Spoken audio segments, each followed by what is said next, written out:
Hello, welcome to Chaos Stories. For this episode, I will be sharing my experience and trying to reach my audience with an intention of making them understand about paranormal world. In this tutorial, my primary idea is to teach or make people learn with a story. So, I will be sharing such an experiences via stories for next few paranormal tutorial videos as well. So you will understand the depth of the topic and this subject without getting bored at that moment. So today's subject line is to not to be oversmart. Oversmart people can cause real harm to you and your family, and if you are stuck in some situation which is not humanly or paranormal, then it can be really difficult to get out of it. As it's the worst thing to be oversmart or have oversmart people in your group at that time. So the story goes like we had to go for an expedition or an adventure tour with a group of 7 8 people, total 15 I would say. So we had gone to an expedition to Bhangar Fort. It's one of the most haunted location by the way in India, ranked as the number one haunted location in India, and it's in Rajasthan. In between the desert, there is some jungle area nearby that fort, and no one goes there normally. So 7 years ago, there were I would say approximately 20 of us in total, with 7 or 8 girls and rest of the guys, and we were doing good as our group leader was really organized and respectful. When we entered the fort, we could see the sign written by the official authorities related to the ghost sightings and that fort being haunted. Believe me, there's also a notification that if you entered after 4 pm, then that person will be at his own risk and the official authorities will not take responsibility. Why will they write such a thing? I am not gonna show any image here. You can Google it for your own curiosity. Kitten to shine. Also, let me know in the comment section if you have found it out in Google or any social media sites about that image or any such image in which it's written by the official authorities of Rajasthan that if you entered the fort after 4 p.m., it is your own responsibility. Anyways, I will directly jump to the main point. We were camping in the outskirts of fort. I think it was 3:30 p.m. in the afternoon when the guard came us call us out, and like, he was adamant. The guard told us that we had to leave at any moment. Uh, there was an outburst. People were saying, "No, why should we go out?" But no, it was a so yeah. Our group leader was very organized, as I said, and he was very alert. So he told all of us to step out. But there were two people missing. It was a boy, and that boy took a girl along with him. The fort was huge and with many small pillars and rooms, burnt down rooms, I would say. It was a huge place, and if someone got lost, it was very difficult to find them again. Our group leader got panicked and started a fearful search, but those two were nowhere to be found. After a search of about 2 hours, the girl was found lying unconscious 2 kilometers outside the fort near the jungle area, and the boy was nowhere to be seen. We took the girl to the hospital where she woke up, and then she told something which was very disturbing and sent chills down our souls. She said that that boy was trying to force himself on her in a secluded area in that fort.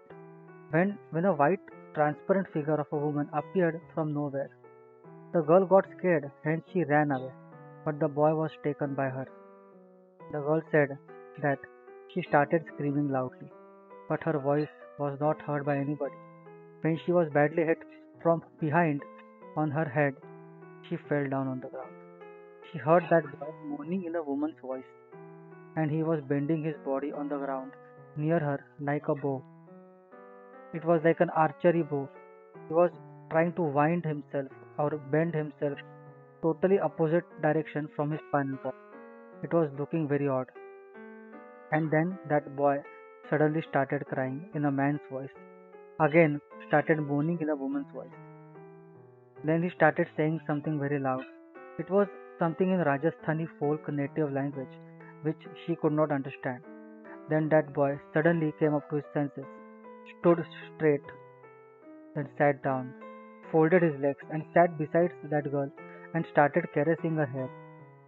At that moment, the girl saw that boy's pupils inside his eyes were disappeared and face, literally bubbled face, was coming from his mouth.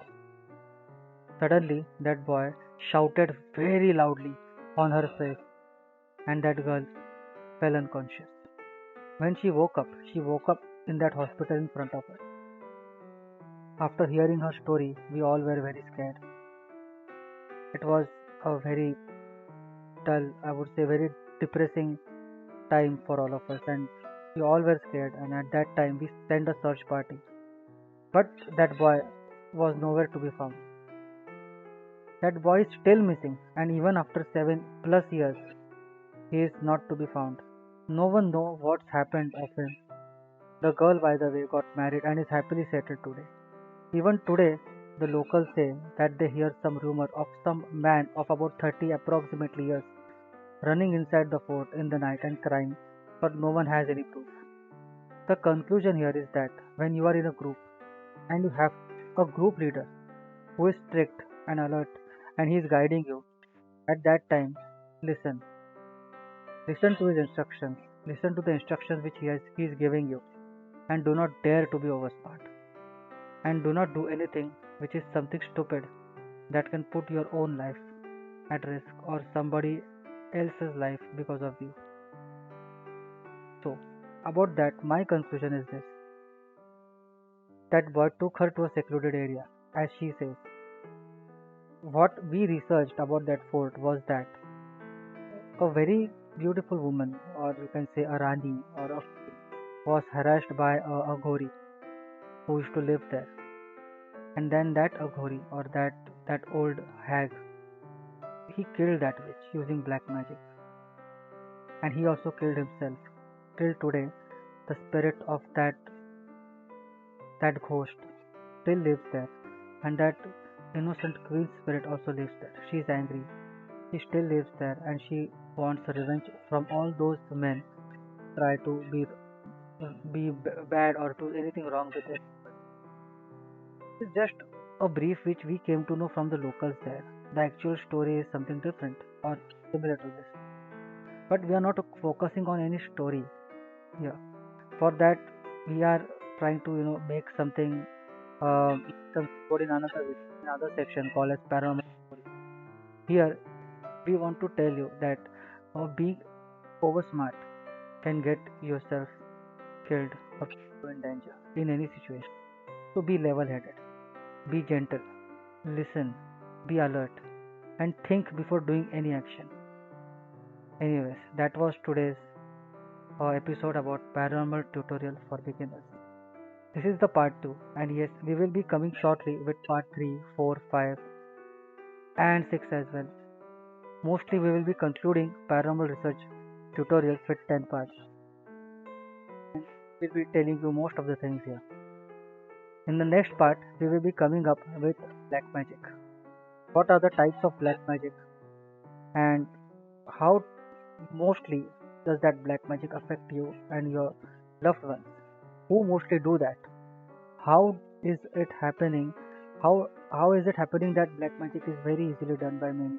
And who mostly are very expert in this matter?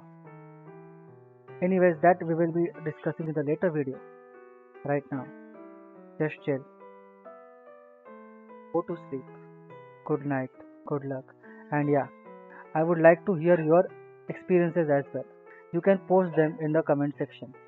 You can also talk about your experiences, ghostly or paranormal experiences, in the comment section as well. So please, if you do not like our video, or if you do not like this video, press the dislike button. If you really like our video, then press the like button as well. And yeah, don't forget to subscribe. Thank you. This is your host signing off from Chaos Stories.